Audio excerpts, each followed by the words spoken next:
This is The Joe Gaither Show on BamaCentral.com.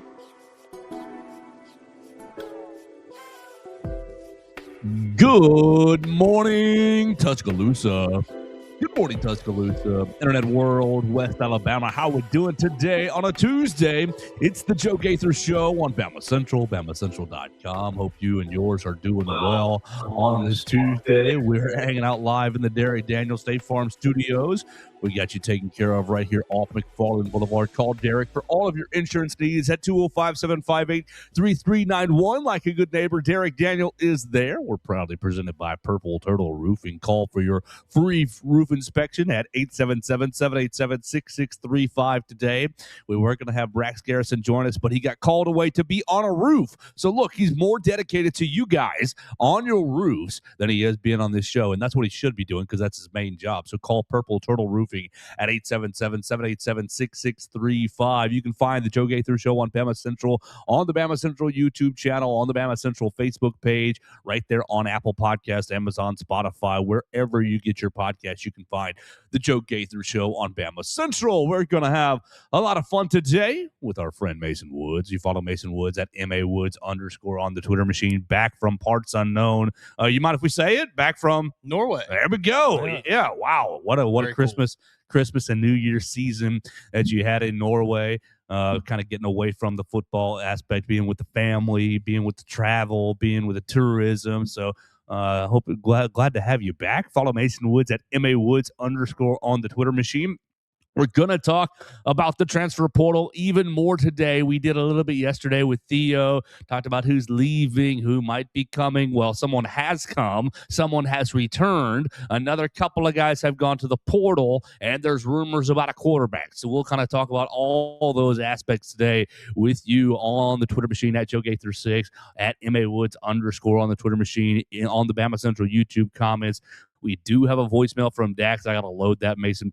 At 205-462-7340, extension 800. You can call and leave a voicemail if you want to join this program. So that's going to be the plan for the day. Mason, welcome back to the States. How are you? How was Norway? What was your favorite part? Man, I don't know. It's really hard to say. Probably, in all honesty, being 7 hours ahead of anything that was happening in America. So I just didn't really see anything that happened.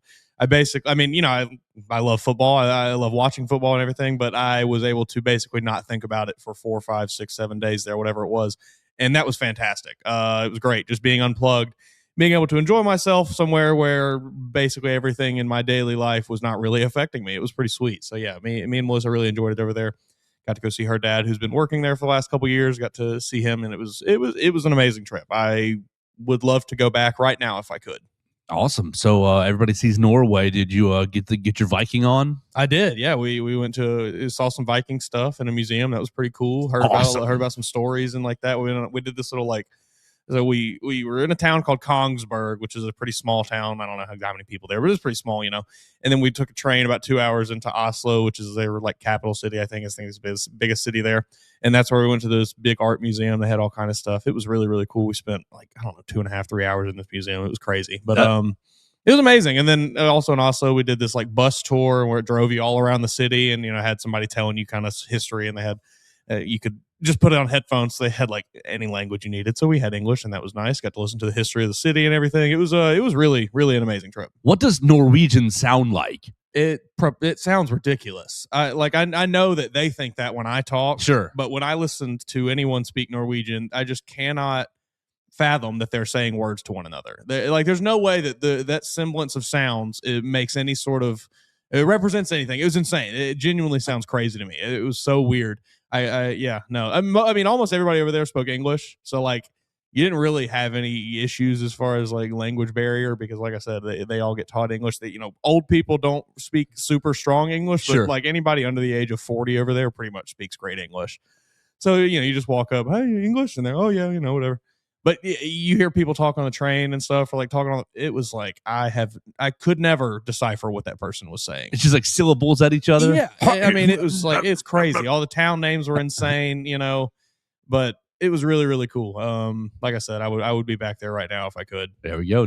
Mason Woods back from Norway, and your lovely wife in the comments. It was a great trip. I recommend anyone go visit. So we appreciate you guys going and enjoying yourselves. I appreciate you being back safely and back on the show, back in the States. So had a nice easy flight. It was about 9.5 hours, I think, from here to get to London, which is where we connected to go to Norway. So that was a long time on an airplane, but Norway to London to Norway, probably pretty short flight. Yeah, that was only, I think, 2.5 hours, something like that. All right, so not so bad. Not so bad.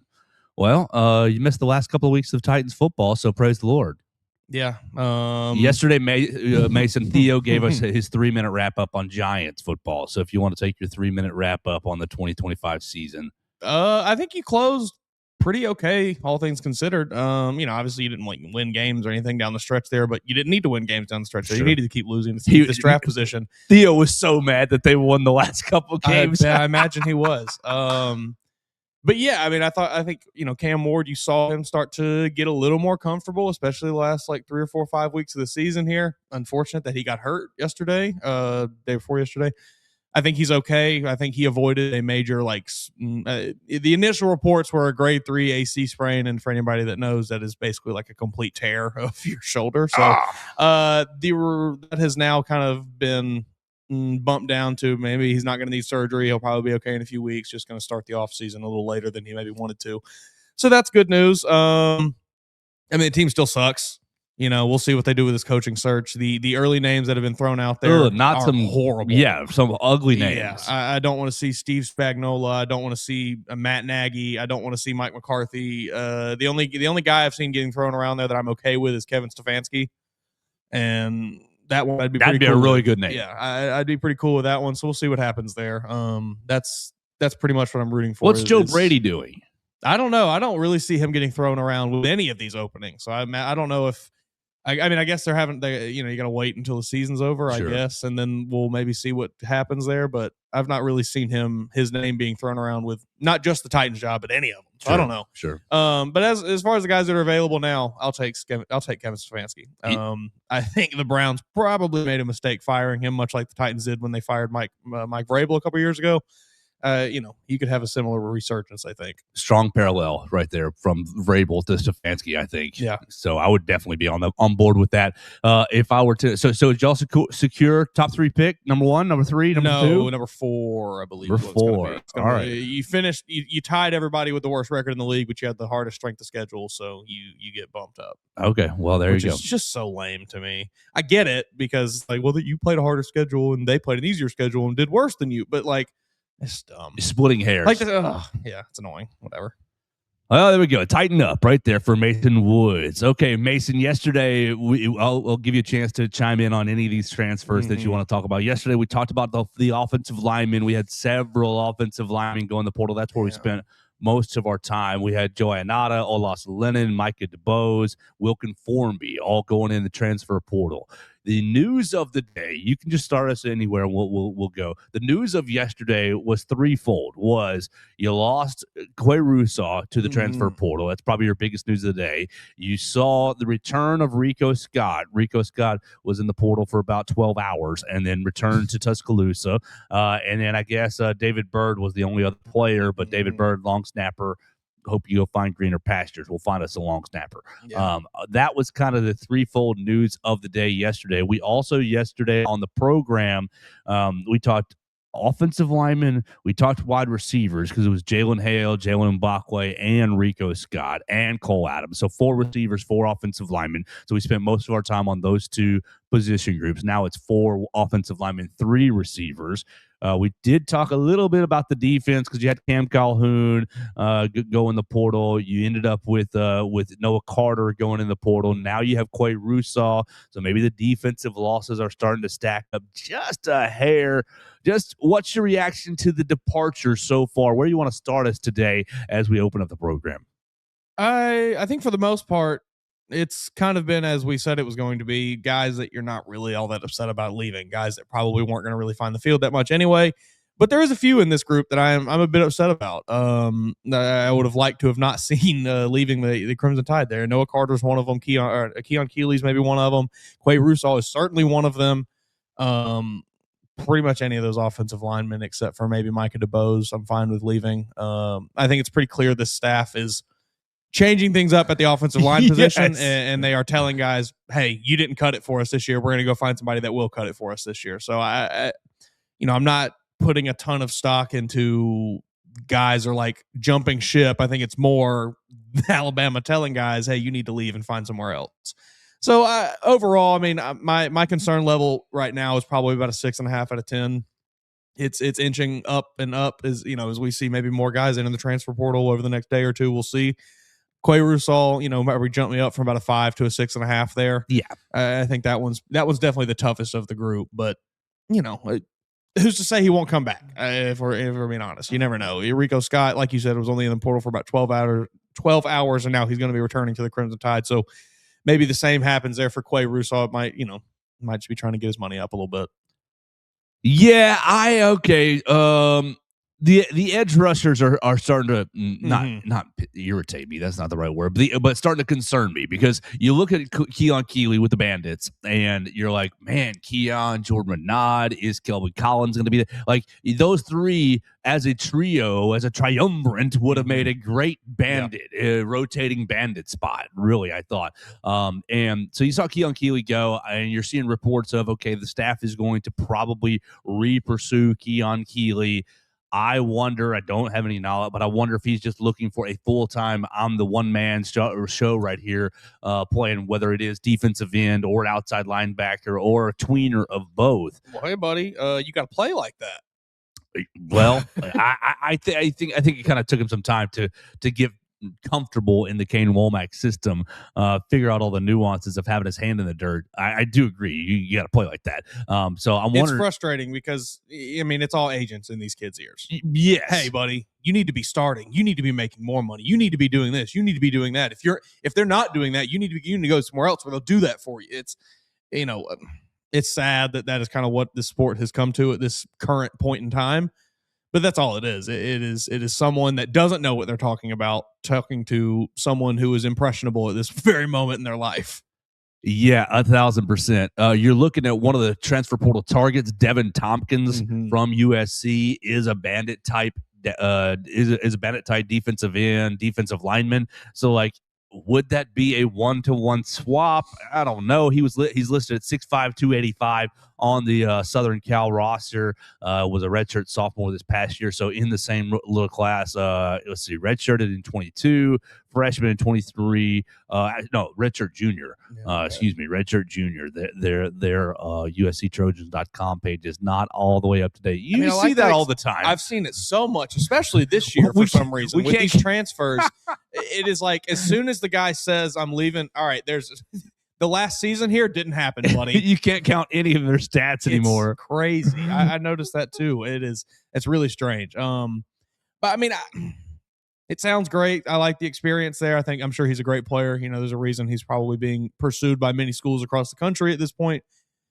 But I think you would always rather have continuity at a position than bringing somebody new in. You would always rather keep the guys that you already have that are familiar with this system, at least somewhat, as opposed to, all right, let's go get this new guy who's never seen what we do and da. But, if that is the route they're going to take, I do think it's a solid option to bring in. So you got both the edges as a concern. Right now, the Bandit room, you're looking at Jordan Renaud and Kelby Collins and maybe getting this Devin Tompkins guy out of Southern California. The Wolf room has gotten really concerning as well because of the loss of Quay Rusall. Now, I think that there was a little, hey, Quay, do you want to play inside linebacker in 2026, buddy? Do you want to play bump inside so we can have Yanzi on the field and you on the field and one of these young inside linebackers or transferees at playing inside backer? Do you want to switch with us? Chuck Morrell would love to have you. I think that was kind of the conversation points there. Is look at what Yanzi did when he was healthy. We're going to keep him right there. We're going to keep him as the edge rusher, as the butt kicker on the side of the defense. Do you want to bump inside? We've got a spot for you. Yeah. You can play it. And look, we'll have you rushing the passer. We will. You'll be rushing the passer a little bit. But isn't your NFL future really inside linebacker? maybe, oh, you think it's still edge rusher? Well, you're going to be Godspeed, buddy. the second edge rusher, and that you're going to be divvying up, 20. Yancey's going to get 80% of the snaps. The other 20% between you and, well, not Noah Carter now, you and Justin Hill are going to be split. Oh, you don't want that? Oh. Mm-hmm. Yeah, I you're probably right. But it's like, it just goes back to it hurts. Yeah, I mean, it just goes back to his agent experience. They're lying to you, Quay. You're an edge rusher. You're the next Lawrence Taylor. Right. And it's just, at some point, it's insane to think that these coaching staffs, if that is the case, let's just assume that is the case here. They've asked Quay Russaw, hey, it's not looking like you're going to be the feature guy at the spot you played in this year. Why don't you bump inside, and we have a big role for you there, and he's not liking it. Mm-hmm. Say that is the case. Like, it's not like the coaching staff is doing that to hurt him. They are doing that purely in his best interest. Now, it is in their best interest as well, sure. But they're not going to tell someone to move positions if they think they're going to be worse at a new position. Right. So, like, it's just... he played inside backer a good bit in the back part of the year. Like, it's when he finally returned. Yeah, it's just so annoying that, like I said, it's just some guy who wears a cheap suit and DMs him a bunch on Instagram and says, you're worth more than that, buddy. Give me 60% of what you make at the next school, and then we'll go. Like, I hate it. I really dislike that aspect of college football right now. I don't know if it was Dan Orlovsky. I think it was, but it was some major pundit. May not have been Orlovsky, but some major pundit was like, the way you fix the agents in college athletics is, all right, Mason, you're 5-star player XYZ, and I'm sleazy little agent. And I say, you can get $10 million at this other school. You tell the agent, all right, will you pay me $10 million? And when you do secure that $10 million deal, we'll reimburse you for it, and we'll work out agent fees. This, that, that's and the pretty other. Good. Like, you agent, whatever price you think I'm worth. Yeah. Oh, you're worth $500,000. You pay that up front. Yeah. Because you believe it. And then you go secure the deal. And if you secure the deal at $750K, well, you just pocketed $250, right? You got to put the onus on the agents to, bad. If you think I'm really worth $3 million, $5 million, $1 million, whatever the case may be, $100,000, you pay that up front. Then I'll go in the portal and you go land me that deal. I think that would be good. I think it would cut down on. I think it would limit the pool of players that are currently represented by agents. It would cut down on Jimmy 3-star tight end from West Virginia who is represented by whatever business group. Like, he doesn't need an agent. He caught 8 balls last year for 45 yards. He doesn't need an agent. Right. I think it would cut down on a lot of that garbage, which would be very helpful. And, obviously it would be the top guys, your insert whatever top player, your Jeremiah Smiths of the world are obviously still going to be represented by agents and probably still be pursuing very big deals and things like that. But like you said, it puts the onus on them to actually come up with those deals as opposed to just, here's numbers on a piece of paper that we can get you to think are going to be real. So Yancey Pierre looks like the only wolf really next year. Yancey and Justin Hill are the only wolves. Is Justin Hill going to be ready to play that position next year? I mean, he got a taste of it. He got a taste. He needs to develop a lot physically. Yes, I definitely agree. He got a nice taste of it this year. He got a nice taste of it, but it wasn't ever full time. And I thought he did fine. I thought, in his role. I see a guy like where's my list here? Corey Howard, 6'6", 245, defensive lineman from Valdosta, class of 26. I see him fitting into this room. Not seamlessly, but I see that being his future fit here in Tuscaloosa. Yeah, I mean, hey, buddy, you might be getting on the field a little earlier than you thought you were going to. Maybe does Zay Hall play Wolf? Possible. I mean, it's probably a stretch. But you're also looking at, Xavier Griffin is going to be playing Wolf a lot. Xavier Griffin, that he can. I have confidence he could play all 11 positions on the defense. Maybe not corner. But I think he could probably even play safety. I give him safety. I'll say no to corner and no to Tim Keenan. Yeah, probably no to Tim Keenan, sure. But he could probably hit 8 of 11. Yeah, for sure. I agree with that. So extremely versatile. So yeah, that's a good point.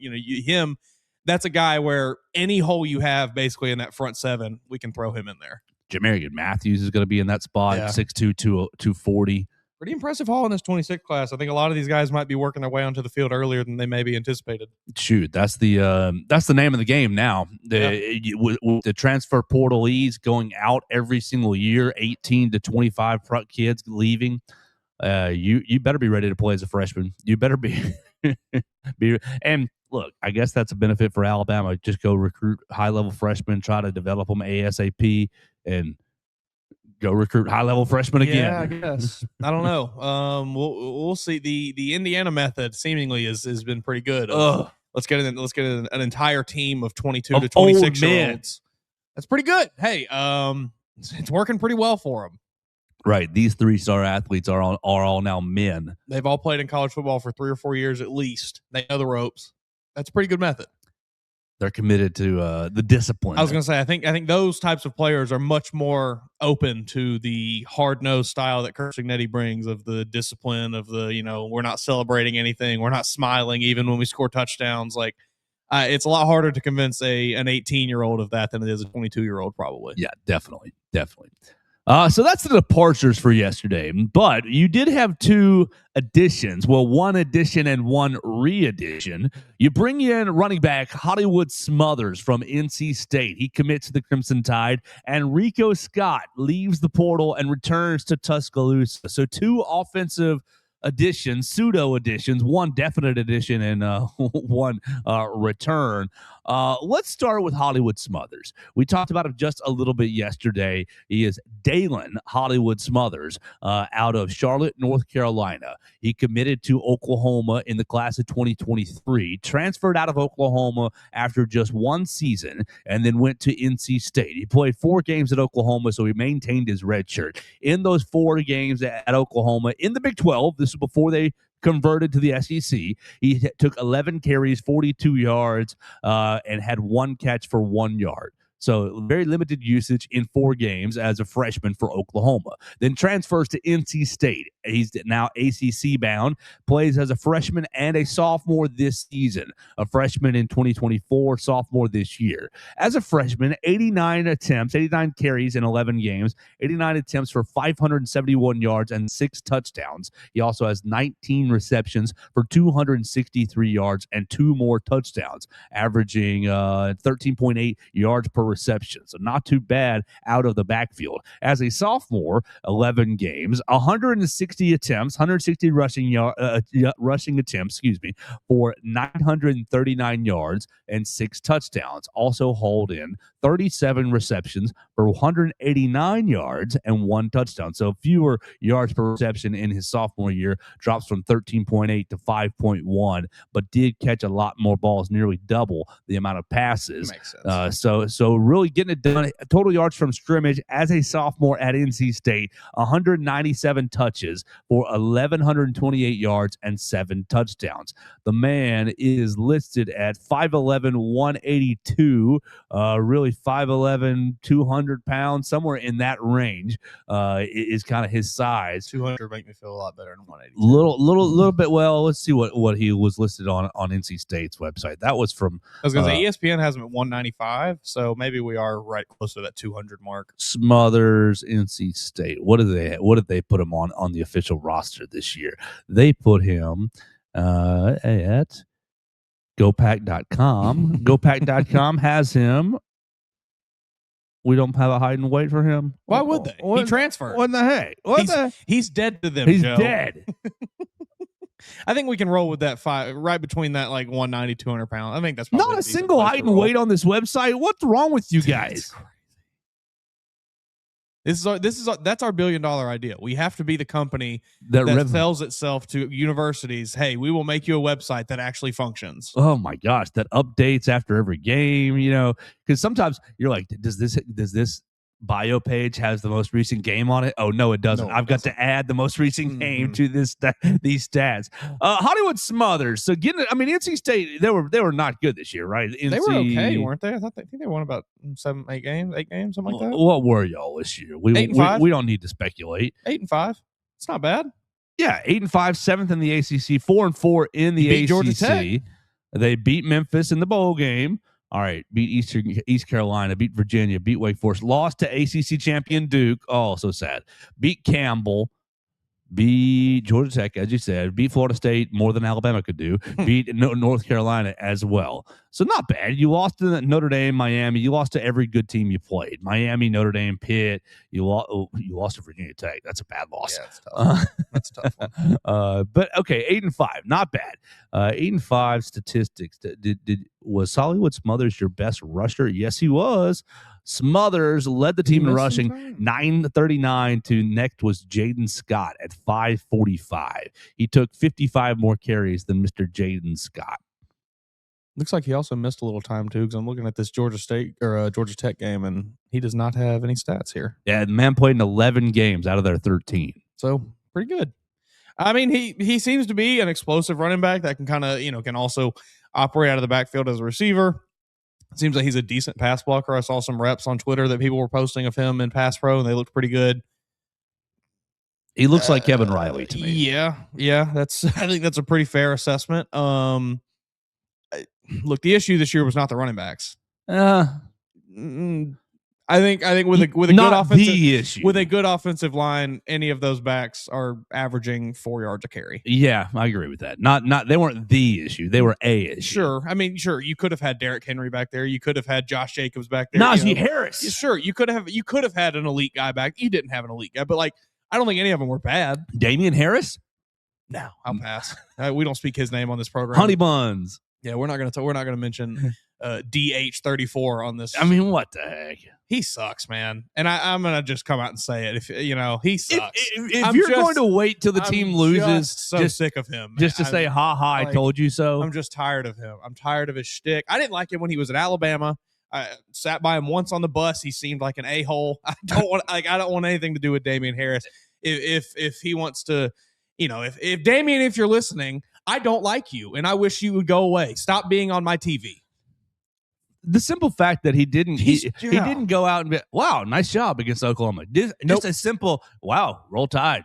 Or just he grifter. That man is a grifter. Conservative grifter. I mean, no, not. We'll see where he ends up after this. Who knows? It's a pretty easy pipeline for people. But he is a grifter. He is a front runner. He is, let me pile on when things are bad. Let me act like I'm rah-rah when things are good. Things were good 2 weeks ago at Oklahoma, and we didn't hear from you. Harris, don't be in media anymore. No one wants to see you. I'm very happy to see the amount of Alabama fans that have flooded his Twitter page. They flipped on him harder than they ever flipped on Greg McElroy. Absolutely. And they rightfully so. He deserves it. Because I think Greg just really tries to play what's the most fair. What's the most fair? And what's the most fair? I think a lot of time that does rub people the wrong way. Myself, I have been a guy who has accused Greg McElroy of doing it a little too much to where it seems like, all right, I'm just picking on Alabama for the sake of objectivity here. But like Damian Harris, no, you're just trying to get Twitter follows and Twitter interaction, and like you're not. I don't know. It's very different there. Greg is like a solidified. I am an actual person in this space. I am a voice in this college football space. Damian Harris is trying to get there by doing this. And it's just sad to watch. I think you just really expose your heart when you don't mention Alabama's win over Oklahoma, but as soon as they get blown out by Indiana, you're why do you have that job right now, Damian? Is it because you played running back at Alabama? Right. Yes. Right. And I mean, it's not because you were good in the NFL. I think it would have been fine to have, dang, Alabama, you got your butt kicked against Indiana. But a week earlier, wow, Alabama, nice characters at Oklahoma with a win. Yeah, I could go on for a while. I don't like Damian 51-yard rushing touchdown for Hollywood Smothers on this. I think Hollywood Smothers is a good player. Like I said, though, I don't think the running backs were not, like I said, they weren't elite vision this year. He's got vision, and he's cutting in a hole. They were not the problem. If you had a decent offensive line, and he's running away from people, you could have gone pretty far this year. Well, yeah, the offensive line was buns. That was the problem, and that's the biggest problem. You can bring it. You could bring in Derrick Henry to this team, and if you don't fix the offensive line, he's not going to run for many yards. Is Tuscaloosa too big for two Hollywoods, or does Ryan Williams get your nickname jacked?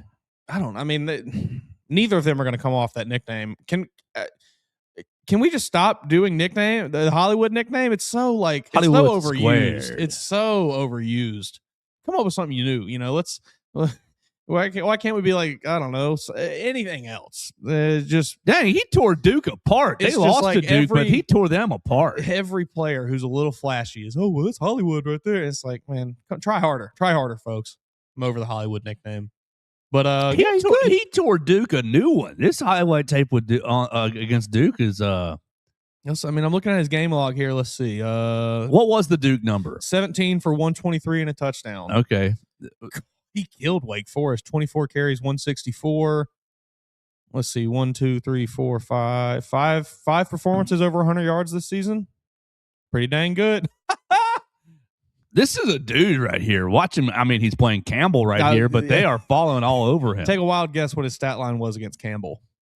18 carries, 230. 18 carries, 180. Try 4 carries for 123 and a touchdown. Okay, the only 4 carries that are on this highlight. Jeez, averaging 30.8 yards a carry in that game. Now again, it was Campbell, but come on.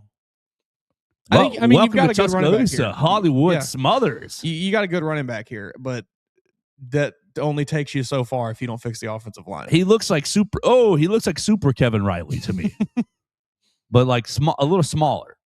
He looks like not Darian Sproles. I like that's a throwback name. Probably too old for you, Mason. Oh yeah, Darren Sproles. He was small guy, wasn't he? He looks like Tariq Cohen a little bit, but a little bigger than Tariq Cohen. Like a little more powerful than Tariq Cohen. This is a little water bug, little jitterbug. If you fix the offensive line, he will be very good. If Aaron Anderson played running back, that's what he looks like to me. Got to fix the O-line. Well, yeah. That is what it all rests on. You could recruit Bo Jackson, Herschel Walker. That's what I'm saying. I mean, you could have Barry Sanders, Herschel Walker, and Bo Jackson back there. They're not running for 5 yards a carry if you put out the same offensive line. Well, this Hollywood Smothers only needs a little block. Can you get that? Yeah, good question. And that's where I think you're going to see the most revamping in the transfer portal. This Caden Strayhorn fella from Michigan. Yeah, he's nasty. He looks like somebody that I would really like to see come to Tuscaloosa. I'm in agreement. So we'll see what happens with him. That's just what you need on this team. There is last year it really felt like, and it came out in very small spurts here and there. I think never really on the offense. It was always the defense showing it, but just that nastiness, that grit, and I'm going to grit my teeth. I'm going to hurt somebody on this football field today. I just don't think at any point you really had that offensively last year. You like I said, you had it a little bit on the defense at times. It was never consistent, but that's what you need on this team. That is what this team is missing. That is what the Kalen DeBoer era has been missing so far in Tuscaloosa, is that oomph, that nastiness, that grittiness, that we don't care what we do. We're going to beat you any way we can, every way we can. This Smothers kid, he's a home run hitter, though, and you didn't have that in the backfield. That's fair. Every time you're getting to the second level, he's, I'm about to hurt you for 15, for 20 yards. I mean, I do think that the running backs were hardly ever able to even get to the second level this season. That's so true. We don't really even, I mean, I think Kevin Riley could have maybe been that home run guy. That's true. But yeah, no, it's all going to rely on fixing this offensive line. Now, I'm a little disappointed that we've still not seen any announcement for the firing of one Mr. Coach Chris Kapilovich, but we will see. Yeah, I think I said this yesterday, but I think that you're not going to see any coaching changes until the portal closes. That's fine. That makes sense, I guess. I think that's kind of the way that's going to play out. Fair. Let's head out to the voicemail line. We'll find our friend Dax at 205-462-7340, extension 800. We'll see what he's got to say on this Tuesday. Man, that's the second time that's done that. It keeps, every time I save it, it says, this does not look like a video track. That's okay. I will save it. I'll resave it as an audio. Dax VM Tuesday, January 6th. Okay, I'll resave that as an audio file. And as we do that, we'll tell you guys that this show is brought to you by Purple Turtle Roofing. You can call Purple Turtle Roofing at 877-787-6635 for all of your roofing needs, whether you have residential roofing issues, commercial roofing issues, emergency storm repairs, full-on roof replacement, insurance claim support, and more. You can call Purple Turtle Roofing at 877-787-6635. At Purple Turtle Roofing, Roofing, we're not just another contractor. We're your neighbor and your advocate when it comes to protecting your home or business. With years of hands-on experience, top-tier certification, and a commitment to excellence, we've built a reputation as Alabama's go-to roofing solution. Call them today at 877-787-6635 for your free roof inspection. Yep, that's a free roof inspection. Our man Brax Garrison is going to come out, let you know the state of your roof, let you know if you've got any leaks or any cracks, any holes in your roof, anything that needs to be repaired. Purple Turtle Roofing can do that for you so that you can have the peace of mind that you deserve in your home. Call them today at 877-787-6635. And we will go out to the voicemail line. We're going to add that music in. This is Dax's voicemail. Let's see if that loads up there, and we'll get it going. You can call it 205-462-7340, extension 800, if you want to get your thoughts in on the program. It's processing, Mason. While it does that, Titans have locked in an interview with Kevin Stefanski. Okay, there we go. Tighten up. Love that. Next guy I'd like to maybe see is Brian Flores. Oh, that's why that's not working, Joe. You might want to turn the volume up right there. Which I'm very excited about. That shows you that the staff has their priorities straight, at least according to the fans' minds. They said, we ain't got no run game this year. We're going to get us a really good running back that can create out of the backfield and make something happen. Smothers. Joe, you said that you didn't see any Gibbs in him. I don't know how, because that boy quick, boy fast. And it might be the long hair and him running and his hair floating up behind him like a cape, like Jahmyr Gibbs used to do. But that might be where it came from. Anyway, Smothers is good. Very excited about him. I think Daniel Hill is going to be the RB2 next year, and he's going to have AK and Crowell nipping at his heels, but he's going to use that as motivation to unlock the real Daniel Mountain. We're going to get the real Daniel Mountain next year at RB2. I think Riley's going to hit the portal. I don't see anywhere where he's going to get any playing time next year. Like he might. I love Riley, though. He's our only home run hitter, but he didn't hit any home runs, so. I mean, AK Dare is obviously very much of a home run hitter as well. But our running back room seems to look really good for 2026. Wide receiver room, I don't know what's going to happen there. I don't think we're going to go after Coleman because he's asking way too much money, and we don't have that much money left. Even though we've had a good amount of people hit the portal, and Mbakwe definitely freed up a good amount of space. He's going to be really good at Georgia Tech. I can already see that one. Yeah, honestly, they might put him in the Wildcat for a lot of stuff because they ain't got a Hank King no more. And so all that's left is the O-line. Not all that's left, but we still got to find some middle linebackers. I believe who we have is good. But the O-line, we have one returning starter. Bunch of depth gone. We're going to have to spend heavy money in the portal on O-line. I think that's where most of our portal moves are going to come from, is our offensive line, which we need it. You know, our offensive line, it's going to be hard to get worse than it was this past season. It's going to be really hard to get worse than that. Oh, God, don't say that. So I am all for completely rebuilding it, starting with Michael Carroll. Carroll's only going to get better as he goes on. Let's see. I don't think I got anything else. It's just we're good. People need to stop panicking. Quality over quantity. It does not matter how many guys we lose or add. It's about how good the guys that we have lost and are adding will be. I believe in this staff. That I believe that they can make the correct decisions and catch y'all when I catch y'all at some point. Roll Tide. Roll Tide. What's Here, up, let me hit. guys? It is Dax. Yeah. Happy Tuesday. So much portal movement. Rico came back out. We got Hollywood Smothers, which I'm very excited about. That shows you that the staff has their priorities straight, at least according to the fans' minds.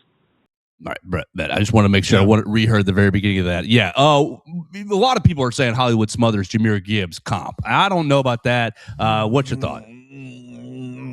I'm with you. I don't know that I see that. I think Jahmyr's he's fast. He is fast. He is very good. I think Hollywood. I mean, if you want to call him Jahmyr Gibbs light, sure. I'll give you that maybe. I just don't. I don't know. There's many people like Jahmyr Gibbs on this planet. I'll say that. I think that he is very special. He's maybe a one of a kind kind of guy. You're not going to find another one. But yeah, if I certainly see why people would make the comparison there. Like, he might not have the same upside, might not be quite the same level, but if we're trying to find a comparison, that's a decent one. I don't hate that one.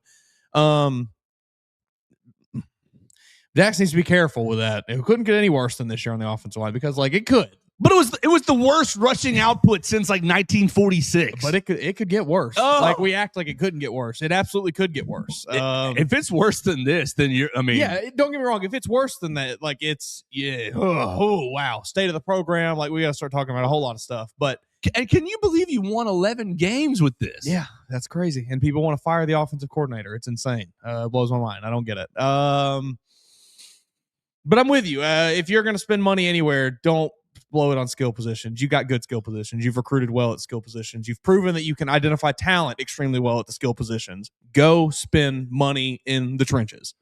I don't care if that's 80% of your budget for this year's team in the trenches. Make it happen. That's where you need to be. That's where you need to be hammering down. That's where you need to be bolstering as much as possible, because that is what held your team back. I think if Alabama had any semblance of an offensive line, you might not beat Indiana, but you're certainly not losing the way you did. You're giving them a good game.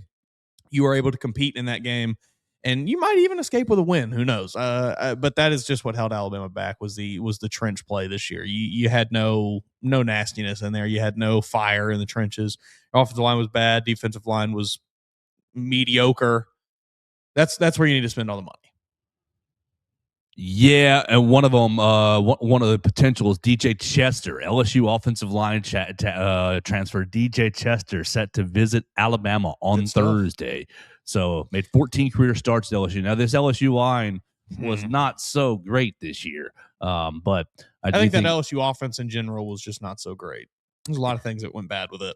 Yeah, I think this just shows you that the staff is all in on fixing the offensive line. Brock Riker from Texas State is apparently a big target that they're going after Brock. So I mean, let's see, what do you still have left? You need a left tackle, a left guard, a center, a right guard, a right tackle. You got Michael Carroll and Michael Carroll and them boys behind him. Who is we've still got Arkell Newglen floating around, I think, right? You never know what you're going to get out of him. I don't know that you should count much. I don't know that you hold too much of your breath there. You've still got, obviously, your very impressive freshman from last year, your Jackson Lloyd's, which Micah DeBose is gone, I guess, but Mal Waldrop was the other. That's who I'm thinking of, yeah. I'm seeing William Sanders penciled in at one of these guard spots. I love that. I think he'd be great. Pencil. I would like to see a situation present itself where you have the ability to play both Michael Carroll and William Sanders in your guard roles, and then you can find tackles elsewhere, because as much as I like Michael Carroll and I think he did a serviceable job at tackle this year, I think his future is probably at the guard position. And, better to get him there earlier if you can. Yeah, but you're just going to have a hard time convincing him of that. Yeah, fair. It's definitely not nearly as flashy. You're not going to be drafted as highly if you're an interior offensive lineman. I had taco casa last night for dinner. in honor of Wilkin. Honestly, yes. I was sitting there late 30, and I'm like, what am I going to have for dinner? My chicken didn't thaw in time. It's still frozen in the sink. What am I going to have? I was between Jack's, Taco Casa, and Waffle House down here on 60. Good pick, I think. And I was like, you know what? They need a little patronage today. It's been a sad day for Taco Casa. Yeah. I mean, it was good. It was good. I'm never going to say anything bad about Wilkin Formby. Well, I have probably said bad things about his play, but as a person, great guy. Every small interaction I've ever had with him was extremely positive. Yep. Seems like a super nice kid. Yep. I think he will go and probably make another program pretty happy with him transferring there. He's a 100%er type kid. It just didn't come together in an Alabama uniform for him. It just, it is what it is. It can't work out for everybody. It's unfortunate. It's sad, especially with him being a local kid. You hate to see this happen. You hate to see the way it unfolded for him, but it just is what it is. It never quite came together for Wilkin Formby in an Alabama uniform, especially this year. Probably guard. Look up. Was his name Drew Johnson? Was that the offensive lineman in 08, 09? Drew Johnson, is that his name? Who probably has a body that looked like a tackle but ended up playing guard. Did I just make that up? Alabama Maybe. football, Drew Johnson. Try to find it. I'm That's not seeing okay. anything. Drew Johnson. Andrew Johnson, maybe? This is nope. This is 2015 recruiting profile. Interestingly, there is an Andrew Johnson apparently that plays for the high school that I went to, and his Mike recruiting page Johnson. came That's what up. I'm thinking. Mike Johnson. That's who it was. Yeah, that's okay. Very, very similar in my opinion. I think Mike Johnson had a tackle style body, ended up playing guard here. I think that's kind of. I think Wilkins still wants to play tackle. Probably, and who wouldn't want to still play tackle? That's where all the money is. If you're on an offensive line, that's where any bit of recognition comes. If you're on the offensive line. But Mike Johnson played in the NFL at guard. Played for the Atlanta Falcons for a couple years. Bingo. Sometimes, regardless of what that agent is barking in your ear, you need to listen to the people that actually coach football, what they're telling you to do. All right, Mason, let's finish this up with a controversial conversation. We've hammered all the fun stuff, we're getting Rico Scott back. Well, we didn't even talk about that, but I think I will say that does make me very happy. I like Rico Scott a lot. I don't know exactly what his role is going to be. It'll probably be pretty similar to what it was this year, if we're being honest, but I do like Rico Scott. I think he has, no Jeremy, so some targets are opening up. Yeah. And we still are waiting on an Isaiah Horton decision. I think he's coming back. I do too. I don't have any insider information to confirm that. Like, I don't want anybody to think that I've spoken to anyone, but my gut tells me he's coming back. But a controversial conversation takes us to the quarterback because Ty Simpson late last week, you were seeing silly tweets about Ty Simpson transferring to Oregon, transferring to Tennessee, transferring. What was another one? There was three of them. There was three. Oregon, Tennessee, somewhere else. It was a Texas Tech. I don't think it was. No, because they were talking. Which, sorry, but just what the hell is Texas Tech doing? They have a quarterback. Why are they going and getting another one in the portal? Because Sorsby's better. Is he? Yes. I mean, maybe more of a playmaker. Is he $6 million better? Well, than Baron Moore, their money's not real out there. Sure, I guess their money is their $6 million is our $6. It's just crazy. The same thing goes for Missouri. I saw they got a quarterback. They got Austin Simmons. They got Austin Simmons. You have Matt Zollers. He ain't ready. We got to win now. We got to win right now. It's insane. It's disgusting. He ain't ready. Well, lots of people over the weekend, and we talked about it just a little bit yesterday, Mason, all the injuries that Ty was dealing with, back injury against South Carolina, gastricitis as a side effect to the Toradol, to the painkillers, elbow, sprained AC joint against Georgia, just lots of different little things, and then obviously broken rib against Indiana. And you've seen what's he going to do? Is he still going to go to the NFL, first-round draft pick? Is he going to be a fifth-round draft pick? What's he going to do? Is he coming back to Tuscaloosa or going in the transfer portal? Is he going to follow the Carson Beck route where he cashes in because maybe his college program wants to play someone else, so he goes to the transfer? What's Ty Simpson going to do is the big question mark right now. And I think last week, even before the Indiana game, we were all probably in agreement that Ty Simpson was going to go to the NFL. Yep. I think even the Indiana game, it was tough look. You broke your rib, didn't play very well, but I don't think that inherently knocks you out of the NFL possibilities.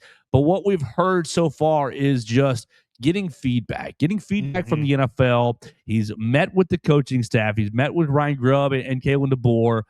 I think that the door is open for Ty Simpson to return and remain in Tuscaloosa. But I think that Ty has a lot, Ty's in a very unique position. Do I remain in Tuscaloosa for X dollars and come back as a redshirt senior and try to, be maybe lose the job? Maybe lose the job. Yes, I think that's on the table for sure. Or do I cash in, go to Oregon, go to Tennessee, go to any of these other schools? Yeah, for more money. Come on. For more money. And thus maybe put good tape out there, maybe put bad tape out there. We don't know. Will depending on how much you make, it won't matter. Right. Will the NFL guys respect the Tennessee tape, respect the wide read, wide choice option no, they won't. offense? Or do I just go into the NFL right now and be that 27, 28, 29, 30, 31, 32, 33rd overall pick? I see. I am in the camp that I think he is still going to go to the NFL draft. I think he's still going to be a first round pick in the NFL draft. I don't think he is going to be up there with Mendoza, for top 2-3 picks, whatever. But I think he's firmly a first round quarterback still. Teams are quarterback needy. Somebody's going to love him at the combine. He is going to perform very well at the combine. He's playing against air. He's getting to talk to people. That's what he's really good at. He's getting to show off all these impressive knowledge that he has. He's getting to flex his brain there at the he'll be able to do all the things that he does really well there. So I still think he'll be a first round draft pick. However, I sincerely hope he does not try to return to Alabama, because I'm in agreement with you. I don't really think that Alabama would tell him to walk. They should, and I hate to be that blunt about it, but they absolutely should, because of what you have behind him. But I don't think that they would. I don't think Kalen DeBoer is that kind of coach. I think he would, I just think he's a personable guy. I don't think he's going to allow the business aspect of it to necessarily completely tank a relationship that he's built up with Ty over the last 2 years or whatever. I don't know. A lot of it seemingly it kind of seems like it all weighs, not all, but a lot of it kind of weighs on the decision of Dante Moore at Oregon. Because if he comes out, then all right, buddy, you might not be a first round quarterback, because right now it's two guys, it's Ty and Mendoza, basically. Like, those are your two quarterbacks in this draft. And if Dante Moore comes out, I think he definitely bumps Ty out from that QB2 spot. Now, is Dante Moore good enough to get picked in the top 5, top 10? Maybe. And then Ty, you're probably still fine in that 25 to 32 range. But I don't know. We've seen quarterbacks that were projected to be picked very highly fall. It happens every year. So, we could be sitting here on draft night and here goes Mendoza 1-1 to the Jets or whatever it is. And then, okay, Dante Moore falls to 22, and then Ty Simpson falls to 42, and so on and so forth. I still think he's going to be a draft pick. I still think he's going to be a first round draft pick. That's where I'm going to stand right now. And I'm just going to hope that happens, because I really don't want to see a situation where he tries to return to college, because it's going to get really messy. Cameron Metzger, I believe they will tell him he can come back, but I think they are going to tell him there is an open competition for the job next year, which means he will enter the draft. I don't fully disagree with that. I don't either. I think that's right on line. I think that, because I do think if he does return to Alabama, it will be like, hey, buddy, you don't even have a leash right now. We're holding you by the collar. Like, you have zero leeway to play bad. But I also think that there's some grace built in for him for the last half of the year based on these injuries. And based on the fact that they weren't able to run the football at all. You can say, well, they ran for 40 yards, for 30 yards, for 5 yards. Yeah. But I mean, in the grand scheme of things, they could not run the football. Ty Simpson, with a good offensive line and a competent run game, is a pretty good quarterback. Yeah. He might beat Indiana in this game. He might take this team to a national championship. However, he didn't have either of those things. And that's when it was exposed that, okay, he's not an elite quarterback. Because elite quarterbacks, a lot of times, can play in spite of those things, can still make things happen on offense. And Ty just wasn't able to. And that's no fault to him. Like, there's only so many elite quarterbacks out there. Not everybody can be elite. I think he's still, like I said, very good. He just needs help, and he didn't have any of it this year. So, yeah, I'm with you. That will definitely probably buy him a little bit of grace with the coaching staff when they go to kind of reevaluate this season.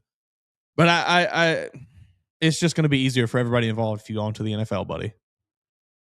Yeah, I think that go be a Pittsburgh Steeler. Go get picked at what they're going to be picking, like 19. Yeah, go right there. That'd be great. Yeah, what does Tankathon have him at now?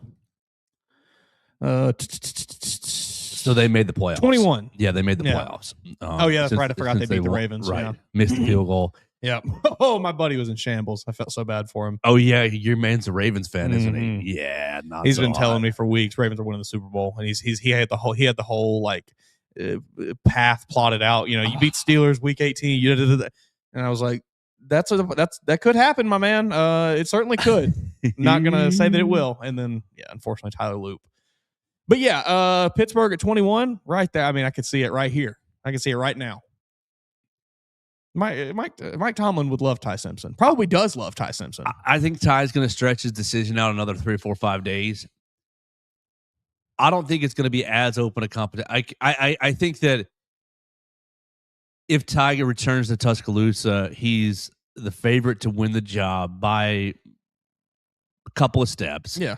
Ty's got like a 60% chance to win the job. Yeah, unless Keelan and Austin a remaining 40. Yeah, and basically, if Ty returns, one of those two guys is definitely transferring out. Yeah, absolutely. Man, I think it'd be Austin Mack. I do too. I think probably to Oklahoma State, Oregon State, Oregon State, or Michigan State. Yeah. Oh yeah, I forgot about that. That's not what you want, though. I don't think. I think I'm going to be with you. I'm predicting Ty to go on to the NFL. That's what I think. I just think he's going to do so well at the. And this sounds like me calling him a bad quarterback, but I promise it's not. He's just going to do so well at the non-actual football stuff. Oh yeah, that teams are going to absolutely love him. They're going to get him in the whiteboard and he's going to blow someone's mind. Like you put Ty Simpson on the John Gruden quarterback camp, he's gonna be drooling watching him up there operate. That Ty Simpson man, I love that guy. He's awesome, man. He knows everything, man. Yeah, it's just that I think that we've seen it happen so many times with so many quarterbacks through the years where yes, they might not be the most physically impressive, they don't have the biggest arm, they're not the fastest, they're not, but they get up on that whiteboard, boy. They get in those interviews, Brandon Weeden, and everybody falls in love with them. I think Ty Simpson is a great example of that. Now, I'm not saying that he'll be a bust or anything. Like, I think you put him in the right situation, he can succeed in the NFL. He's a career clipboard holder. Probably. But, I could see him having a Sam Darnold type career. Maybe. Yeah, maybe. Where as long as he's in the right situation, he can be a great Jared Goff, same thing. Like, as long as he's in the right situation. Goff's a lot better than him. Yeah, I'm probably underselling Goff a bit. But I still think Goff is in a situation where, like, if he was on half the other teams in the NFL, he would not be nearly as good as he is. That's fair. The Lions have him in a pretty good spot with a great offensive line, elite weapons. I think if Ty can find a spot like that where, if you're getting picked in 20 to 30, like not the Jets, there's a decent chance you fall with a team in a spot like that. Right. Like he can have success. I think Ty goes NFL 1, return to Tuscaloosa 2, transfer portal 3 is kind of how I'm feeling. Yeah, I don't really think that he's. I think the likelihood of him transferring is pretty slim. I agree. Just a couple more things before we get out of here. Dean Mitchell, will Bama go after the Arizona State running back since they landed Smothers? I don't think they will. He canceled his visit, is what I saw. Right. I think that you're basically you got your guy, you got your one running back in I think they Hollywood. Some feelers out there. Said, all right, guys, we're going to bring you in for visits, and it moved a little faster with Hollywood Smothers than they anticipated. And yeah, like you said, they got their guy. That's A-okay. A little breaking news as we're leaving. James Smith is going into the transfer portal. Oh! Matt Zenitz is reporting that James Smith is going in the portal, former 5-star. So he and Quay Russaw in the portal in the same. I don't love that. Same 24-hour stretch. That's not. I don't think that's great. No, I'm not a fan of the way that the defense is disbanding here. Yeah, I think that's a pretty troubling one. Mm-hmm. I didn't think he was like. I didn't think he always played up to his potential, but his potential was very evident. Yeah, that'd be a tough one. But hey, like Dax said, you have freed up some money at this point. Maybe you can convince these guys to stay. Who knows? Get a killer on the defensive line. Just. Don't pay anybody anything. Just pay the offensive defensive line. I mean, honestly, you can win a lot of games doing that. Probably. Realistically, like how many games? How well do you think you could do in the SEC if you had, let's just say we can objectively say you have the best offensive and defensive line in the country, and you've got average players at skill positions. How many games do you think you can win? I bet it's a lot of games. Oh yeah, Cam Metzger. This one hurts more than Russo. Yes, it does. Mm-hmm. Yes, it does. The two Carver Montgomery teammates out in the same 12-hour span, 20-hour span. Spin zone though. I feel like if you get one of them back, you're getting them both back. They're talking to each other a lot. Hey man, what was your meeting with coach like today? Hey man, what kind of numbers they give you? Yeah, not good. Yeah, this is good. my concern is I wonder if they said, "Hey, man, what we paid you this year didn't really show itself on the field. Yeah. Will you take this lower number?" No, I won't take this lower number. Oh, my agent told me I'm worth more than what you paid me this year. Yeah, right. Need to be producing, buddy, on the field. Need to be producing down in and down out because he is a dominant player when he does flip the switch on. This is exactly. I mean, this is just exactly why the college needs to move toward a more NFL oriented model where players are signing contracts and so on and so forth. 2-year deals. 2-year deals. Yeah. Dean Mitchell, offensive line coach, hearing anything if he's staying or if he's going? Dean, what I am hearing is that he will not be returning, but what I'm also kind of getting the sense is that I don't think there's going to be any changes. I don't think there's going to be any changes until the transfer portal window closes on January 16. So I think that you're gonna have to just buckle up for the next 10 days, and then 9-10 days from now, you'll start seeing some staff changes. Is my gut feeling right there. But I don't think that Chris Kapilovic is going to return. If he does return, I'd be really surprised. Maybe he does. I'd be very out on this coaching staff as a whole if he did. That would make me very concerned. That would make me extremely concerned. I would have a much lower opinion of Kalen DeBoer as a coach and his ability to evaluate his assistants. Cam Metzger, here comes the USC defensive tackle. That's Devin Tompkins. So we'll see if we can get Devin Tompkins committed today. Devin Tompkins. I mean, I took to the Twitter machine, looked at some of his highlights, and not they are highlights, mind you, but he's a good player. Like he wouldn't be bad in an Alabama uniform, I don't think. So that's going to do it for our program today. We talked about Ty Simpson. We talked about Hollywood Smothers. We talked about all the transfer portalees going in, coming out, things that are happening in college football, things that are happening as the offseason is unfolding. We appreciate everybody who's joined us on the comments. Dean Mitchell, appreciate you, sir. Cameron Metzger, appreciate you, sir. Absolutely joining us this morning. Appreciate Dax on the voicemail line at 205-462-7340, extension 800. We appreciate Purple Turtle Roofing for sponsoring the show. You can call Purple Turtle Roofing at 877-787-6635. And of course, we appreciate Derek Daniel State Farm for hosting the program. Call Derek for all of your insurance needs at 205-758-3391. Like a good neighbor, Derek Daniel is there. And we appreciate you guys for finding us on the Bama Central YouTube channel. We'll have a NATO's press conference here in about an hour and change. They'll be talking about the Vanderbilt Commodores as they're taking on really tough matchup on Wednesday night, 8 o'clock against the Vanderbilt Commodores. Who's going to be there? Red Panda. Oh man! So the juice is there. It's going to be really exciting tomorrow up there at Vanderbilt. So we'll have a NATO's press conference on the Bama Central YouTube channel. We appreciate everybody for subscribing, rating, reviewing the show on your favorite podcast platform: Apple Podcasts, Amazon, Spotify. We'll talk to you tomorrow on the Joe Gaither Show, Bama Central, BamaCentral.com. Thanks for joining us on today's edition of the Joe Gaither Show on Bama Central. Keep up with Joe on all his social media pages at Joe Gaither6. Subscribe, rate, and review the show on Spotify and Apple Podcasts, and be sure to read us daily at BamaCentral.com.